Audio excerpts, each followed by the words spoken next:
hello friends सबके मोर चैनलते स्वागतम जानाइছো तो बहुत এটা বড় ইম্পর্টেন্ট আপডেট আহিলে এসএলআরসি পৰা যোনটো এডমিট কাৰ্ড নোটিছ আহি গ'ল যোনটো এইচএসএলসি লেভেল যোনটো মানে 12 পাস যাৰ আছিল তাৰ এডমিট কাৰ্ড আহি গ'লে বহুত কেটা ক্যাটাগৰী আছিল যোনটো class 8 class 10 HSLC level graduate with computer সেইবিলাক সব ডিভাইড কৰা আছিল তো সেইখন আহি গ'লে তো এইটো চাব পাৰে যোনটো আপোনাৰ এই নোটিছখন আছিল আপনার এইটো কেই তারিখ 25 তারিখ আগস্ট आज 26 হয় তো ইয়াতে লিখা আছে চাওকচোন এটা ক্যাটাগরি অফ রিটেন এক্সামিনেশন এটো এইচএসএসসি মানে 12 পাসৰ দি দিলে বাকি মিনিমাম কোৱালিফিকেশন ৰিকোয়াৰ্ড যোনটো আছে এইচএসএলসি আৰু ইকুইভ্যালেন্ট পাস মানে 12 পাস যিখিনি ষ্ট্ৰীমৰ হয় আৰু এটা আছিল এইচএসএলসি সায়েন্সৰ ষ্ট্ৰীমৰ কাৰণে হেতুটা আহি গ'ল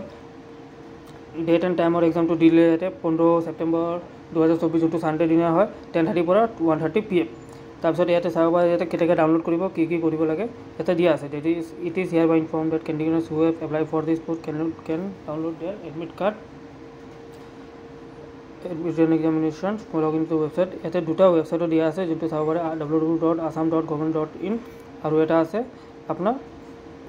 site.sevaonline.org এটো আৰু কেতিয়া ডাউনলোড কৰিব পাৰিব 2 সেপ্টেম্বৰ পৰা এটা লিখা আছে 2 সেপ্টেম্বৰ 2024 10:11 পৰা সো মনত ৰাখিব 2 সেপ্টেম্বৰৰ পৰা 2024 11 পৰা আপনি ডাউনলোড কৰিব পাৰিব হেতু অকল এইচএসএলসি লেভেল যেটো ক্লাস 12 পাস হয় হেতু হয় গ্ৰেড 3 ব্যাচেলাৰ ডিগ্ৰি টু নহয় কিন্তু